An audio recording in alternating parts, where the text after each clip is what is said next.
haciendo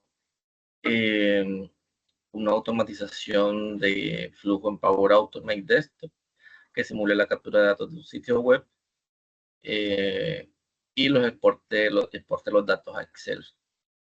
Entonces acá tenemos nuestro flujo, lo ponemos a correr.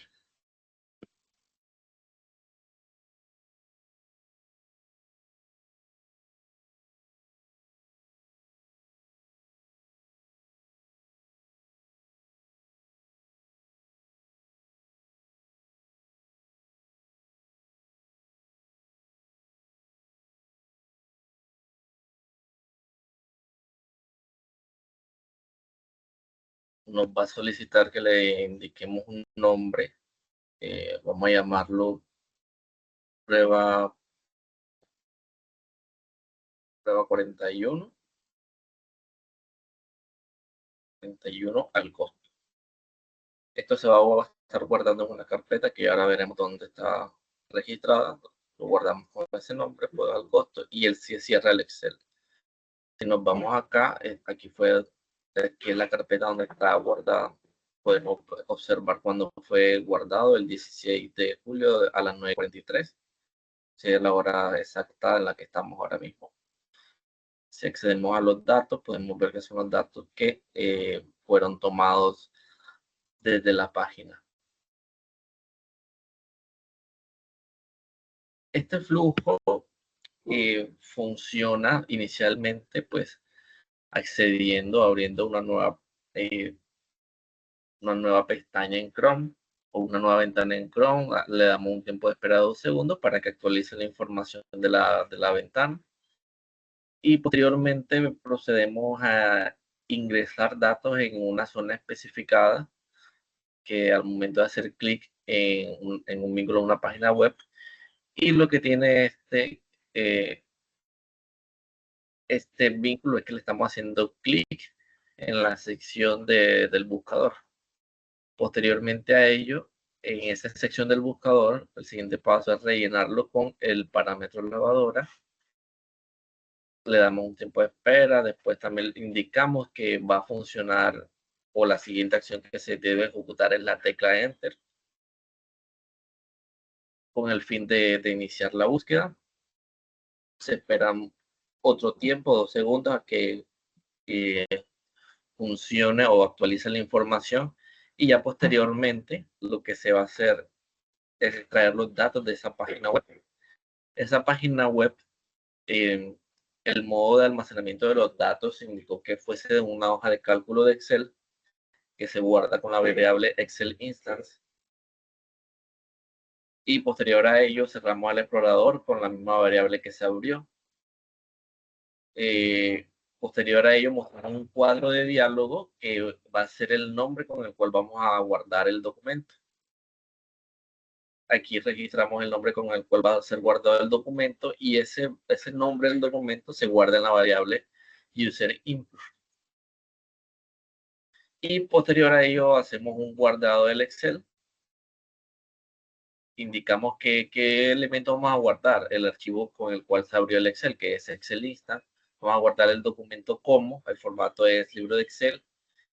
Indicamos la ruta donde se va a guardar y al final le colocamos el nombre con el que se va a guardar. Y posterior a ello, pues cerramos el Excel.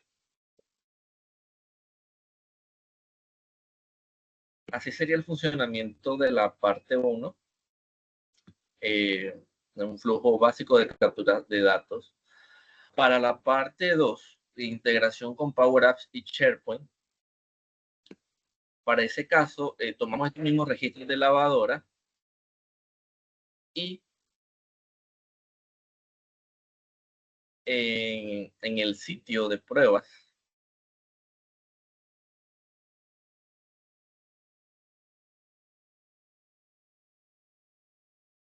creamos 2 registros, uno que viene siendo el listado de lavadoras que inicialmente descargamos de la página, y tenemos esos 3 campos: título, precio, enlace. Y otro otro sitio que básicamente se llama solicitud de lavadoras, que es donde se está guardando la información de la cantidad de lavadoras requeridas, del precio unitario y el precio total de esas cantidades que han solicitado. Este sitio SharePoint se vinculó a una aplicación en Power Apps. A esta aplicación en Power Apps, aquí podemos ver que inicialmente estos datos fueron asignados o registrados aquí dentro de la aplicación. Aquí vemos el nombre de la lista, lavadoras. Aquí podemos observar que se está trayendo. Bueno, vamos a actualizar un momento esta página para que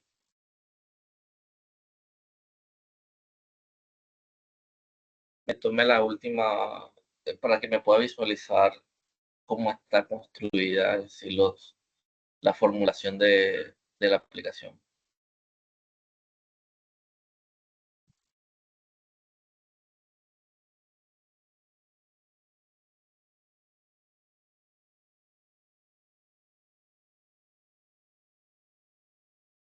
Ok, vale, entonces aquí podemos observar que está trayendo efectivamente, bueno, inicialmente está haciendo dos acciones, está ordenando y está filtrando la información. Filtra la información del registro de lavadoras a partir de cómo comienza el campo o el control de buscar elementos, que es este elemento, y tiene que ser una coincidencia exacta de cómo comienza el registro del título o nombre de la lavadora. Y se sortea, perdón, se ordena por la columna del título. Del mismo título se ordena por esa columna y se ordena ya sea en orden ascendente o descendente. Eh, ya sería la variable en el botón de ordenar, la cual cambiaría el contexto si es ascendente o descendente. Importante, esto sería la vinculación con el SharePoint, pero adentro, por ejemplo, ya vimos que se hizo una prueba con este tipo de lavadora. Vamos a colocar otra lavadora, una que valga 2 millones, por ejemplo. Aquí nos aparece el nombre, el enlace que si cliqueamos nos lleva a la información, aparece el precio y podemos indicar la cantidad de lavadoras que vamos a solicitar. Hay un botón de solicitar que está bloqueado y está bloqueado porque hasta que no haya un registro en este espacio, él no nos va a permitir avanzar. Este botón está diseñado a partir de la opción modo presentación con esas características. Si no hay nada registrado en ese control, en number input 1, se va a deshabilitar el botón. Y si hay por lo menos un registro o ya no está en blanco, se va a editar el botón. Aquí estamos utilizando un control nativo de las nuevas versiones. Para acceder a ese control nativo, pues lo que tenemos que hacer es entrar a configuración, actualizaciones y activar controles y temas más actuales. Por lo general en nuevo desarrollo aparece siempre desactivado, se activa y nos aparece este nuevo control que en la búsqueda aparece como entrada numérica. Y este control lo que nos facilita es que no ingresemos ningún tipo de letra y podamos condicionar parámetros como cuál va a ser el valor mínimo, el valor máximo, cuántos decimales va a tener eh, y cuál va a ser el comportamiento. Aquí el comportamiento también un poco si está deshabilitado, si se puede editar, entre otras cosas que podemos también ya darle como un contexto de apariencia y diseño. En este caso, si nosotros escribimos letra, por ejemplo, y le damos afuera, enseguida nos indica que no es un registro que está permitido porque el control en sí está condicionado a que sean entradas numéricas. Entonces, para este caso vamos a indicar que es un valor o vamos a solicitar 3 lavadoras de este tipo hacemos clic afuera y vemos que ya enseguida e inmediatamente el botón de solicitar se habilita. Este botón de solicitar, aparte de habilitarse, está relacionado a la acción de desplegar o correr un flujo Automate que está vinculado desde el portal de Power Apps de edición. Si nosotros nos vamos aquí a Power Automate, vemos que aquí se creó un flujo. Este es un flujo sencillo, el cual, si nosotros vamos a entrar a la edición de editar, lo que vamos a observar son un desencadenador y una acción. El desencadenador básicamente lo que tiene cuáles son los parámetros, los que yo le voy a ingresar a ese flujo. Aquí indicamos que va a ser un nombre, cantidad, precio unitario y el ID de la lavadora. Y se va a crear el elemento en la lista de solicitud de lavadoras, el título, cantidad, precio unitario y ID de lavadora. Y asimismo, al momento de crear la acción dentro del botón, hay que indicarle inicialmente, tal cual como se ordenó en los parámetros de entrada, los valores que van a tener esos parámetros de entrada. Aquí en este Product Gallery estoy indicando cuál va a ser el nombre de la lavadora. El nombre input value es la cantidad. El Product Gallery Select precio es el precio unitario. Y aquí todos los elementos de una lista SharePoint siempre llevan consigo un ID. Por lo tanto, aquí estoy asignando cuál es el ID de esa lavadora, con el fin de que si se quieren analizar a futuro, hacer un análisis a futuro, se puede determinar qué solicitantes han realizado más solicitudes de un tipo de lavadora con sus cantidades y, y referencias en sí. Entonces ahora procedemos a solicitar y ahí ya quedó solicitado. Podríamos incluso colocarle aquí en solicitar, después de que se haya corrido la acción del flujo, una notificación indicando de que su solicitud fue exitosa. Su solicitud fue exitosa. Aquí le podemos colocar como successful, notification de success, como exitosa. Y si nos vamos al registro de pruebas, actualizamos aquí en solicitud lavadoras, vemos que se ha registrado esa cantidad que indicamos, de tres lavadoras, de 2 millones y pico, y el precio total es de 7.168.200. Con ese cambio nuevo que acabamos de agregar, podemos incluir otra solicitud. Vamos a colocar otro que no sea este. Colocar este de uh, 2 millones y medio. Indiquemos que solamente sea una cantidad. Le damos solicitar y ahí nos indica enseguida que la solicitud fue exitosa. Si actualizamos, podemos observar inmediatamente la cantidad solicitada, el ID, el precio unitario y el precio total. Este precio total está configurado en la lista de SharePoint de manera calculada, con el fin de que sea automático el proceso de el cálculo de la cantidad por precio unitario. Si nosotros nos vamos a precio total, aquí vemos que el tipo es calculado. Vamos a observar al momento de ingresar que está compuesto por la cantidad multiplicado por el precio.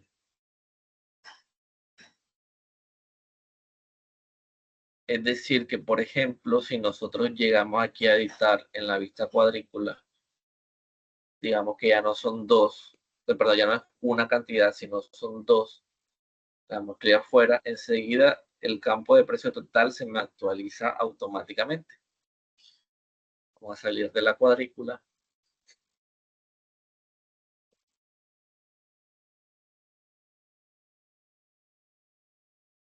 Y de esa manera pues estaría funcionando la integración de Power Apps con SharePoint. Este proceso tiene sus limitaciones y sus ventajas para la reutilización del flujo que acabamos de utilizar acá en este proceso. Sí se puede utilizar para otras aplicaciones que recojan información similar, o si se tiene en otra lista también se podría condicionar, se podría condicionar la acción a que se recoja la información y se guarde en otra lista diferente.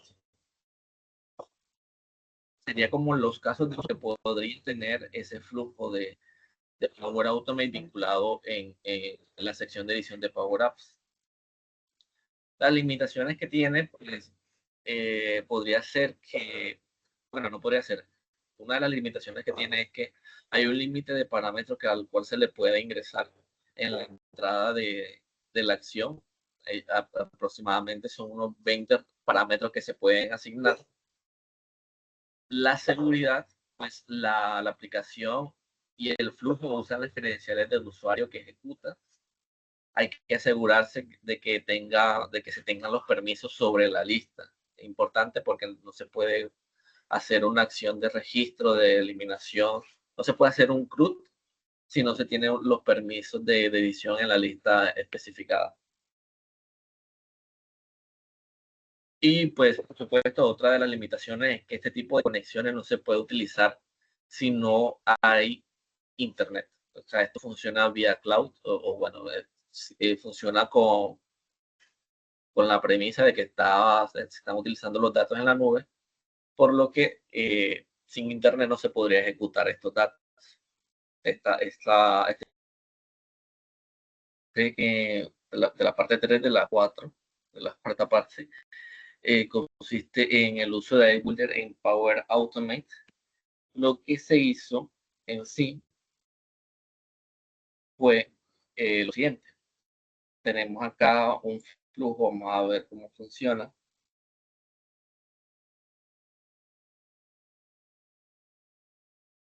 Este flujo inicializa al momento de darle una acción manual de que indique que se va a ejecutar el flujo. Y en el tema de iBuilder estamos utilizando la extracción de información. Ya él después pasa por una serie de pasos para extraer la información respectivamente. Y al final se extraen los datos necesarios o el espacio componente de los datos necesarios.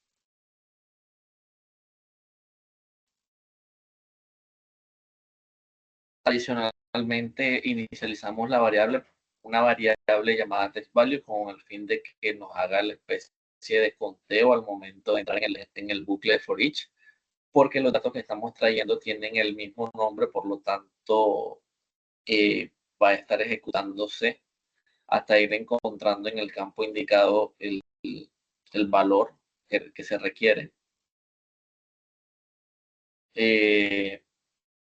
Este es de tipo numérico, este text value. Hay una variable llamada name de tipo string con el cual vamos a guardar la variable del nombre de la persona que está, a que se le está haciendo la factura.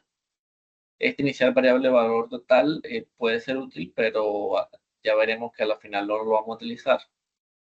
Y ya posteriormente a ello entra en el for each, que es a partir del último par.json que se ejecutó, el par.json 2. Se obtiene el registro de esa información y lo que se va a guardar en el Compose 3 es el texto. A partir de ese texto es que se está ejecutando este for each. Y aquí vemos que el text value va a ir incrementando la variable a medida que se vaya actualizando o vaya pasando por el for each.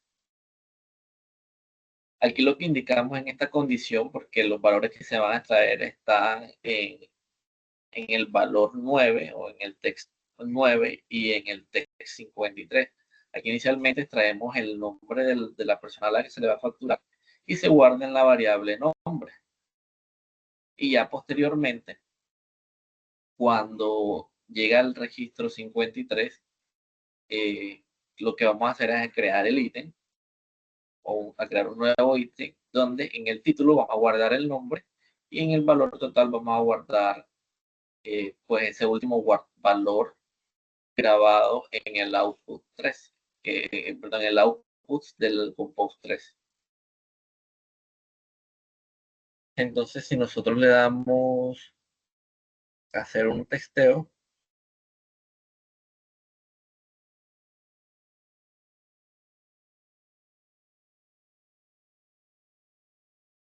seleccionamos el archivo que es factura comercial 1, corremos el flujo, damos DOM,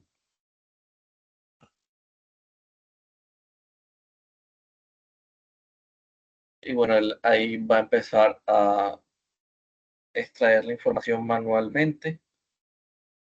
Bueno, manualmente no, automáticamente.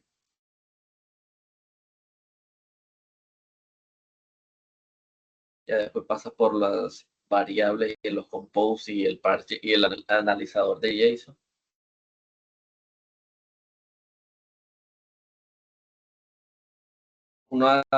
Pues mientras va cargando, una de las ventajas, ahí ya termina, una de las ventajas de utilizar iBuilder es que, o beneficios, es que la automatización es inteligente, ayuda a reducir los errores, a ahorrar tiempo. Esas son como las principales características y beneficios que puede tener el uso del control de acciones de iBuilder. Adicionalmente que en una modelación o un entrenamiento de información va a ser útil al momento de que se requiera parametrizar un conjunto de múltiples facturas o un conjunto de múltiples datos de diversas fuentes o diversas características, sea fotos, ya sea PDF. Se puede entrenar un modelo con el fin de que el robot o la automatización analice la información a partir de datos históricos. Bueno, aquí ya registró la información. Nosotros aquí en la condición tenemos que en el campo 9, colocarlo, habíamos indicado que en el campo 9, él entraba, ahí guarda la información. ¿Qué fue lo que guardó en sí? Si nosotros vamos a ver, guardó el nombre, Carlota Melgar. Y ahora si nos vamos al 53, vemos que en Compose guardó el valor total de la factura. Se creó el ítem y donde se creó ese ítem, se creó aquí en esta lista llamada guardar infofactura. Y aquí vemos que se creó Carlota Melgar de valor 46,38 euros. También podríamos incluso revisar la fecha y hora de cuando fue creado. Aquí analizamos que fue hace 2 minutos, justo con el tiempo en el cual ejecutamos el flujo. Listo, entonces ahora pasaríamos a la siguiente fase de la prueba, que es la conexión a APIs y servicios externos. Para este caso, lo que se hizo, o dentro de las condiciones estaba que se extrajera información de una API pública. En este caso lo hice para una API pública. Utilicé este link con el fin de tomar esa información. Eh,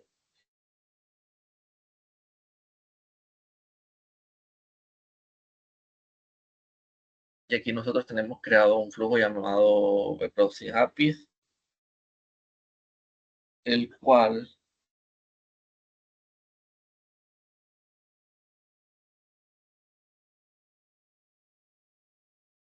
nos vamos a lista de pruebas PA. Aquí tenemos un Excel ya configurado con el ID, nombre, correo y empresa. Y aquí vemos que es un flujo que se activa de manera manual. Estamos extrayendo la información con el método get. Indicamos cuál va a ser, indicamos qué es lo que estamos trayendo y cuál es el esquema que estamos trayendo en el analizador de JSON. Y ya por último lo que hacemos es agregar filas en la información, en la tabla o en la lista que se creó en el Excel. Y vamos a ponerlo a testear. Inicialmente acabamos de ver que el archivo está vacío. Usarlo manualmente.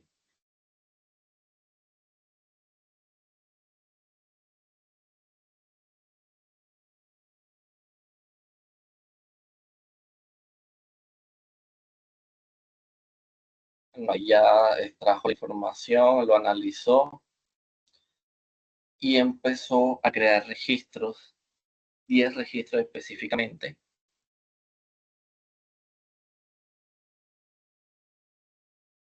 Y aquí ya nos indica que el resultado fue exitoso.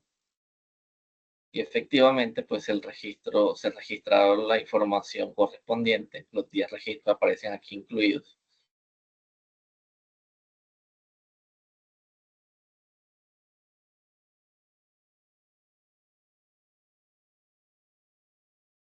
Ok, entonces,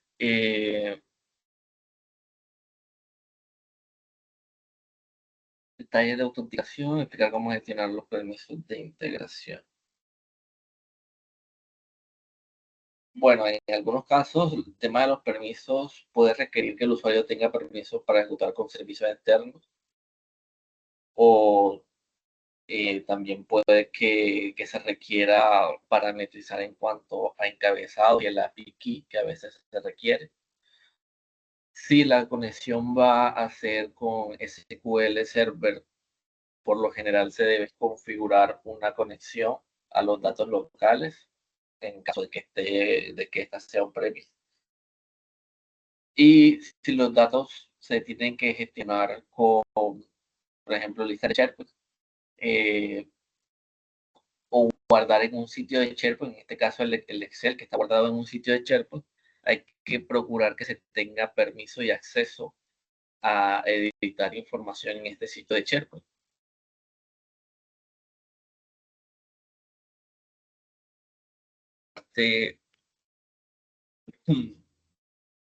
La última sección 5 de la parte 4, que es automatizar procesos con condiciones y loops.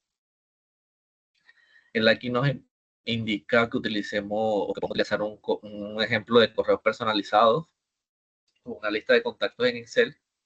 El único inconveniente para hacer este ejercicio en esta prueba es que esta cuenta no posee conectores a Outlook. No tiene un enlace de Outlook, una cuenta de Outlook como tal. El desarrollo que se hizo fue el siguiente. Aquí, por ejemplo, tenemos en el siguiente archivo llamado bproxy 006-loop, la librería pruebas PA. Y lo que hicimos fue utilizar este flujo que vamos a ver, el cual se desencadena manualmente. Se obtiene la información de la lista, de la tabla indicada del proceso 6-loop, tabla 1. Él ejecuta cada uno de los registros a partir de la condición indicada, porque al momento de yo indicarle la condición de que estoy trabajando con uno de los campos de esta tabla, en este caso voy a trabajar con el campo de edad, él automáticamente genera un loop, un for each, el cual esa condición está basada en que por condiciones de la misma automatización del mismo sistema hay que primero tratar ese campo de edad como número. Inicialmente lo leí como texto y eso arroja errores. Condicionamos ese campo, esos datos a que tengan que ser transformados a tipo número. Y ahí indicamos que si es mayor o igual que 18, pues va a entrar en esta sección verdadera y lo que va a hacer es actualizar el registro a partir del campo de la columna ID, y lo que va a hacer es en el campo categoría cambiarle el nombre a mayor de edad. Y en caso contrario, se actualiza el registro, pero en vez de mayor de edad, se coloca menor de edad. Aquí inicialmente lo estamos haciendo para estos 4 registros, pero en caso hipotético de tener miles de registros, pues esta solución intervendría satisfactoriamente también con el proceso. Le damos testear, lo hacemos manualmente, lo testeamos, corremos el flujo, hecho, y aquí leyó las columnas, aquí ya está yendo fila por fila y guardó la información. Si nosotros nos vamos al registro, ya vemos que él automáticamente cambia la información: menor de edad, 17 menor de edad, 20 mayor de edad, 15 menor de edad y 22 mayor de edad. Y así es como estarían funcionando los 5 casos de ejemplo de prueba para cada sección que fue indicada en la cuarta parte.